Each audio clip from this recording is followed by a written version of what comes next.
Kumusta sa inyong lahat? Dito naman tayo sa vlog natin ngayon gabi sa Batang Quiapo Patakaran.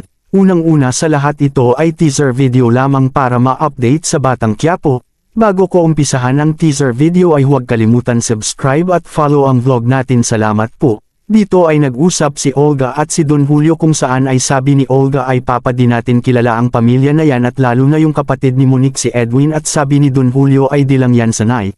Ito si Edwin ay naglalakad sa labas dahil pinuntahan ng kanyang magulang ay kumain sa labas at nag-usap sila na huwag masyado pag senyor ito Edwin payong ng mga magulang niya.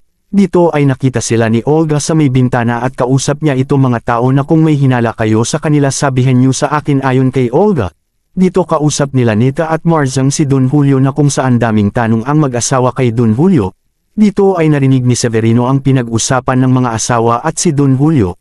Dito ay nag-asikaso sila ng amgahan sila Tess at Noy at Camille at dito kinausap itong kailan lalabas si Tendeng at sabi ni Noy ay hayaan muna natin ito mag-isa. Dito ay dinalhan ng pagkain si Lola Tendeng ni Santino at nag-usap ang dalawa nyo sinabi ni Santino na samahan kita kumain la at sabi ni Tendeng ay hayaan muna ako at lumabas ito Santino sabi na gusto niya mag-isa. Dito lumabas si Reger at nagsabi na may patakaran ako na sundin ito sa bahay na ito. Unang sabi ni Reger ay ikaw David kailangan mong mag-palm kung gabi ka na umuwi kung di kami mag-alala sa nanay mo kay Camille at sa akin sabi ni David ay masunod tay.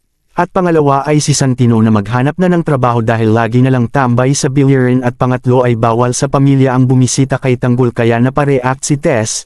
Dito si Edwin ay naglakad at gusto niyang pumunta sa eroplano kaya ito umiikot at pumasok ito at pinagmasdan niya ang loob nito at umupo pa ito at uminom pa kasi nagandahan ito. Dito nagbakasyon ang mag-asawang Monique at Alberto kaya pumunta sila sa isang lugar na sila lang ang tao. Tumawag si Severino ito kay Alberto kaya sinabi nito na kumusta ang investigasyon sa kasal at sabi ni Severino ay hanapin nila ito at sabi ni Alberto ay huwag pabayaan ang negosyo sa Quiapo.